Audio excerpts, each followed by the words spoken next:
Quick question before this episode begins. If you're over 45 and you've been meaning to sort out your energy, your strength, your health, but life keeps getting in the way, this is for you. Holistic coach and practitioner Mike Hendricks has spent over 3 decades helping people do exactly that.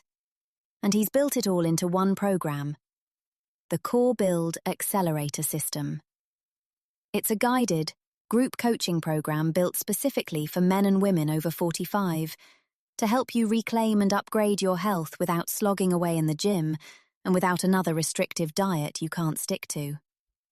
Inside, you'll find short, efficient workouts that protect your joints and rebuild lost muscle, so you move without pain. A way of eating that fuels you rather than starves you, so you get your energy back. And a supportive group walking the same path, so you actually stick with it and feel years younger. Each cohort is kept deliberately small, so every member gets proper attention. The next intake is filling up, and once it's full, it's closed until the following round. To learn more or apply for a place, follow the link in the show notes. Have a look before the doors close. Now, on to today's episode.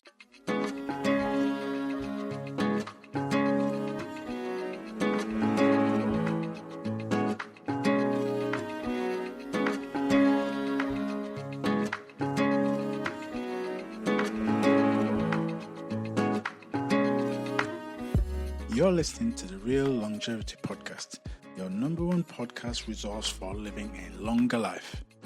Here we discuss topics on personal fitness, longevity, and real lasting elevation of mind, body, and spirit. Join us as we build a community of healthy men and women enjoying lasting levels of real health and vitality. If you're currently feeling frustrated with pain, flat, or fed up with aging faster than you actually are, you're invited to join us each and every week here on the Real Longevity Podcast. Welcome to the Real Longevity family and get ready to live a life you truly love. Welcome back to the Real Longevity Podcast. I'm your host, Mike Hendricks, and today we have another outstanding, informative, and elevating show for you. Now, I'd like to start off by saying thank you to all our regular listeners and our first-time listeners. We're growing each and every week, and that's down to you guys sharing. So I'm asking you to continue to do that as we spread the word of the Real Longevity Podcast. Today we're talking about something that I know affects a huge number of people listening to this show. And the thing is that it's not really spoken about in the fitness and well-being space. I'm talking about brain fog. You know, the moments when you walk into a room and have absolutely no idea why you did it, or the names that sit on the tip of your tongue and they refuse to come out, or you can't think of what to say, or the times when you just walk to the fridge, open the door and just stare. We've all done that. That mental flatness that you may recognize that descends from mid-morning and doesn't really lift until after lunch, or that sense of, you know, I used to be sharp, I used to be quicker, I used to be more sprightly. And it can't really understand where it's come from. You've noticed it more so when you're in your late 30s, 40s, going to 50s, maybe even older. You notice that something has changed.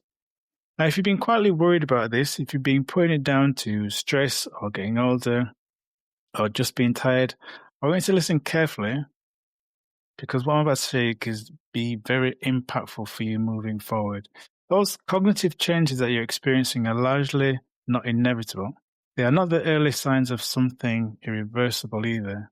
Now, for the vast majority of people, they are a direct result of the same lifestyle factors that we've been talking about in recent episodes. So you get an understanding about lifestyle, and they respond powerfully and measurably to the same real framework things that we're talking about. Your brain isn't losing a battle, as we spoke about before. Your body's not collapsing on you. It's waiting for the right sort of response. So we say we're talking about foggy, forgetful, and flat. The truth about your brain after 45 and how you can protect it. That's a key thing here. Foggy, forgetful, and flat. The truth about your brain after 45 and how you can protect it. Now, cognitive health after 45 depends on what you eat. you move, and how deeply you're connected to other people around you. So we're going to discuss this now. We're going to get an understanding about why those factors are very important. So what actually happens when you reach a certain age, i.e. 45 or 50? Let me give you the honest picture, which is both more serious and more hopeful than most people realize. The brain has remarkable neuroplasticity. You may have heard this term before, and it's about the ability to form new connection or grow new synapses in the brain, grow new cells or new regions of the brain. And they can adapt and then change well in advanced age, regardless of whether you're in your 20s, 30s, or 50s. This neuroplasticity can continue. And that's a great thing because the brain can adapt. We know it's not only possible, but actively occurring in every brain at every age. We know that. But, or however, after 45, several factors, you could say, conspire to reduce that neuroplasticity and impair our cognitive ability or our cognitive function. It's not permanent, so don't need to worry about it in that sense, but it can be significant if, there's a key thing here, if left unaddressed. Now, some of the signs include declining sex hormones, particularly estrogen in women, and they play a significant role in cognitive function. Estrogen supports what we know as acetylcholine, a neurotransmitter for memory and learning. This decline in and around that perimenopausal stage or menopausal stage is a primary reason why women often notice that cognitive changes, especially around the late 40s and 50s. If you're listening to this or you've gone through menopause already, like I know some listeners have, this is something that I'm sure you can relate to. What it does is reduces blood flow in and around the brain, and it's driven by that sedentary behavior, that insulin resistance, that cardiovascular stress, and it means the brain is receiving less oxygen, and less oxygen simply means fewer nutrients. The brain is very dominant on oxygen. It's oxygen hungry, and it represents 2% of your body weight, but consumes around about 20% of the oxygen. And anything that reduces its blood supply has impact on your cognitive ability. So that's what's going on in that sense. Chronic stress, as we've discussed in previous episodes, this shrinks a region of the brain called the hippocampus. The hippocampus, if you don't know, is your primary memory and learning center. So that's where, when you're learning things and gathering information, it's done in this region of the brain. Chronically elevated cortisol does measurable structural damage to the hippocampus tissue. This isn't, a metaphor. This is actually what's going on. It's, confirmed by different studies that when you have chronically elevated cortisol levels, it's actually damaging that brain part, which is responsible for learning and also memory as well. The good news, and this is good news, all three of those factors respond to lifestyle intervention. And this is what we've been talking about recently on the episodes of the Real Longevity podcast. Lifestyle measures, lifestyle changes that you can make, lifestyle interventions that powerfully and measurably will help you change. The brain that you have in your late 40s, your 50s, 55 or over is not the brain you're stuck with, which is great news. It's the brain that you're currently growing. We just need to think about what sort of changes that we can make that's going to help it grow in the way that we want. It's going to support us in the way that we want to. 4 biggest threats to cognitive health. So I'm going to share these with you now. Factors in your lifestyle that are doing the most damage, typically to people north of 40, 45, 50, and so on. The first is chronic sleep deprivation. We spoke about that in a recent episode. I'll leave a link in the show notes so you can go check that out. Your lymphatic system, the brain waste clearance mechanism, operates primarily during sleep. The amyloid beta and the tau proteins that are located in the brain, these are the very proteins that accumulate the brain of Alzheimer's patients. So people that are suffering with Alzheimer's, These are the proteins that accumulate in these patients. Poor sleep, not just tiredness, is the accumulation of neurological waste that impairs cognitive function. And we know that's putting you at increased risk of issues such as Alzheimer's and going into dementia. We also know that the second issue is social isolation. There's a study done at the Harvard Adult Development Unit, the longest running study as I understand, and this was looking at adult well-being, looking at people in terms of how they live their life. And it's demonstrated the quality of your close relationships, so the people that are interacting with on a regular basis, are strongest predictors of cognitive health in later life.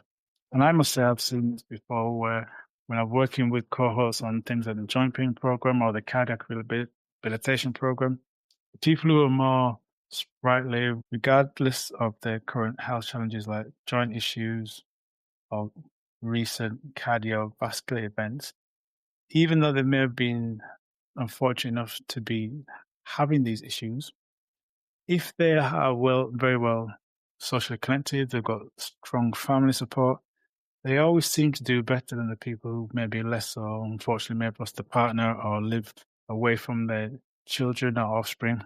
People with a strong social connection always seem to recover and do better. And so that's important to know.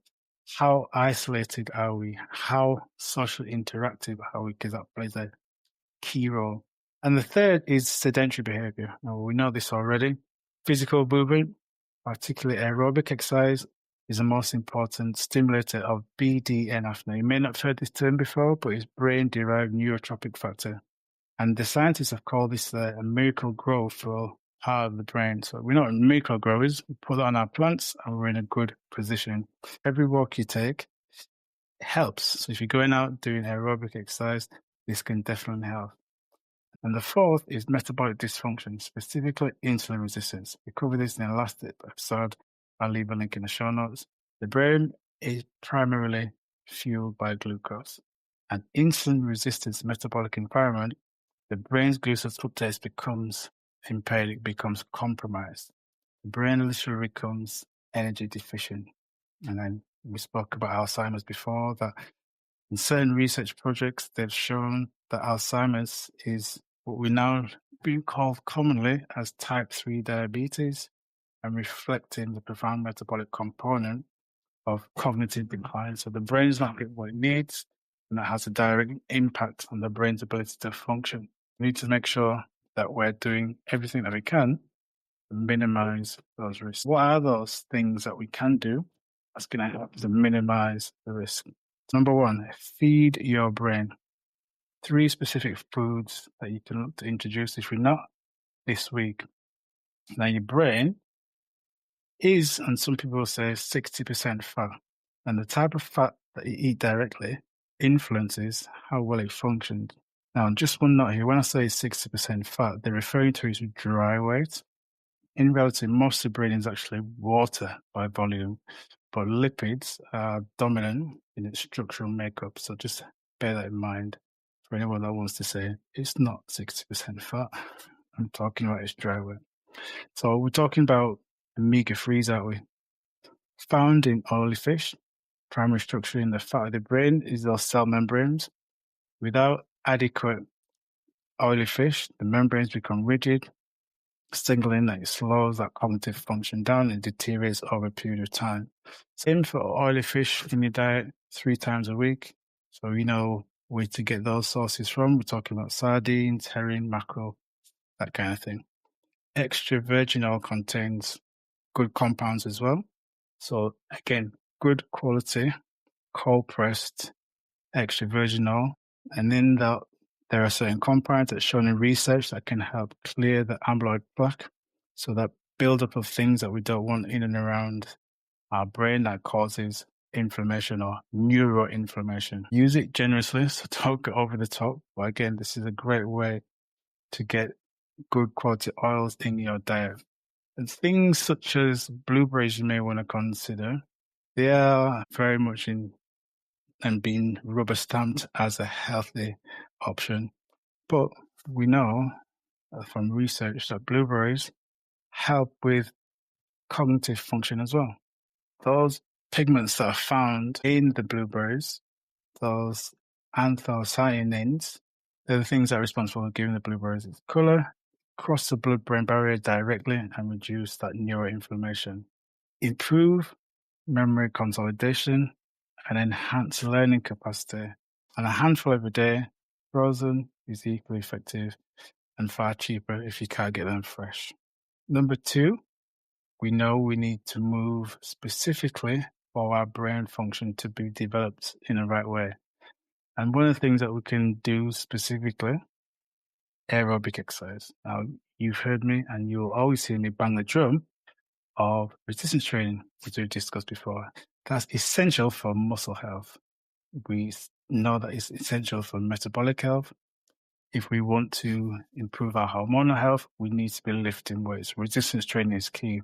But for brain health specifically, the research is showing now that aerobic movement has an additional and a unique benefit that stimulates that hippocampus region. And we talked about that BDNF production that grows through new brain cells. We talk about that miracle grow effect of BDNF, and aerobic exercise has been shown to do that. Now, I've shared the story with you before about my client Andy, whose job was a high-end wine tester and worked in hospitality as well. And he came to me to seek my support and direction because, he enjoyed his job, as you can imagine, it was a good job, but he noticed a recent lack of energy, feeling sluggish and really struggling to concentrate. That's what he came to me with these major concerns.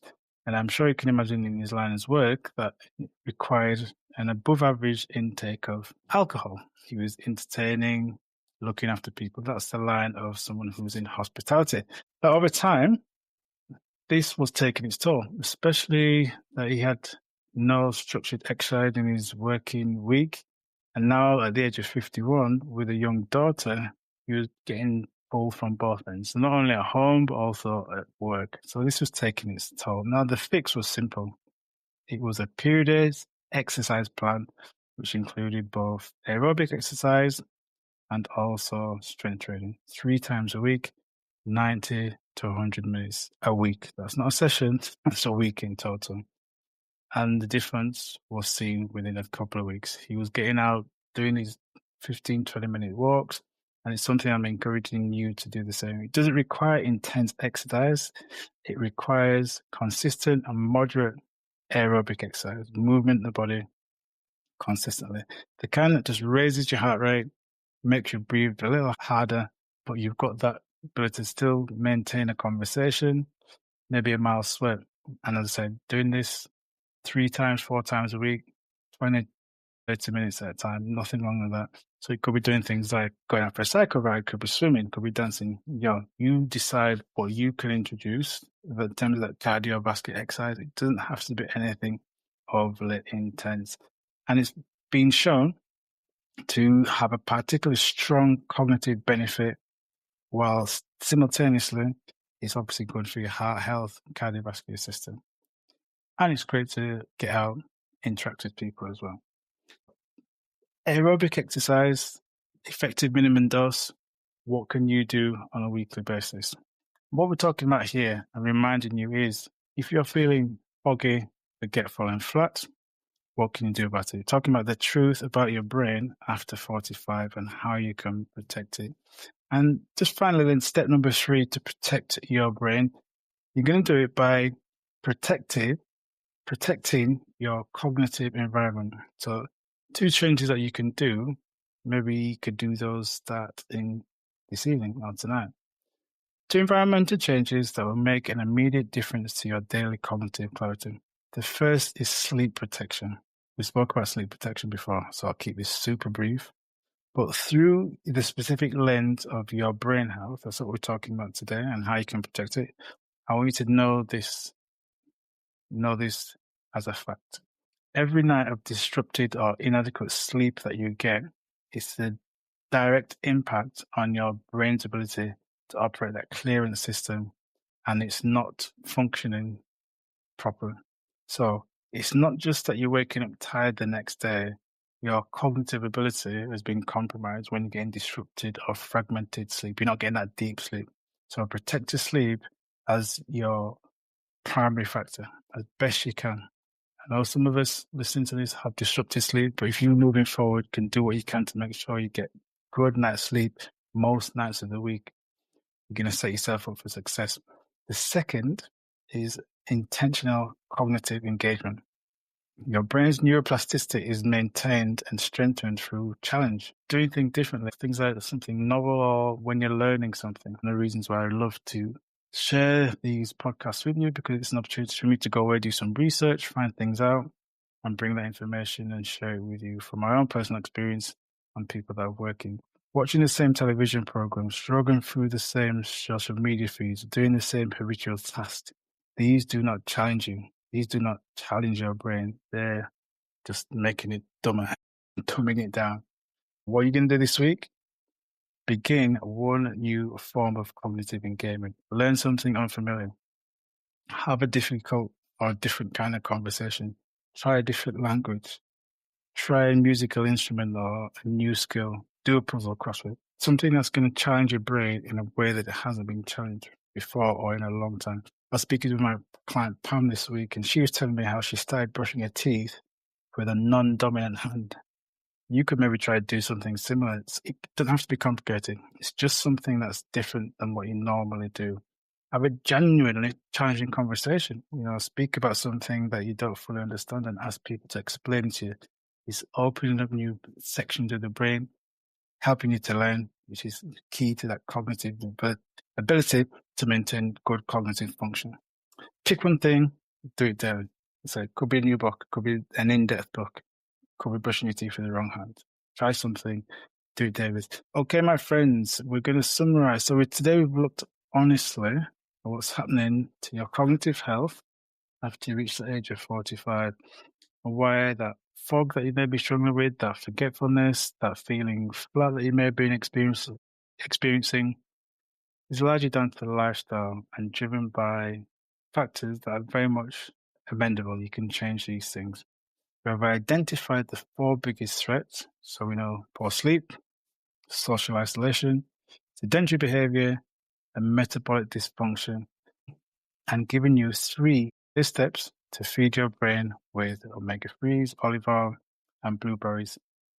And obviously, we spoke about the balance of resistance and aerobic exercise that's going to help to increase that BDNF production. That's going to support that hippocampus region of the brain that we said that's important for learning and memory function. And it's going to impact directly on your brain health. And then finally, protect your cognitive environment. What can you do this week or even tonight that's going to challenge you in a way that you've not been challenged before? What could you read? What information is going to help your brain in a way that you've not done for a long period of time? A puzzle, reading a book, listening to something, having a conversation. You decide, but set that mental challenge intentionally. Your brain is not declining. It's adapting to the environment that you're giving it. So let me say that again. Your brain is not declining. It's adapting to the environment you're giving it. Change the environment, change the outcome. Now, if this episode has resonated with you, if you've been quietly worried about your brain function, your memory, your focus, that mental sharpness maybe not being what it was before, I want you to know that you're not alone. And there's so much more that you can do. You can start by coming to join us on the Real Longevity Community. I'll leave a link in the show notes. And if you're ready for a personal program that addresses your own personal cognitive health as part of your whole body approach to your health and your well-being, I'd love to have a conversation with you.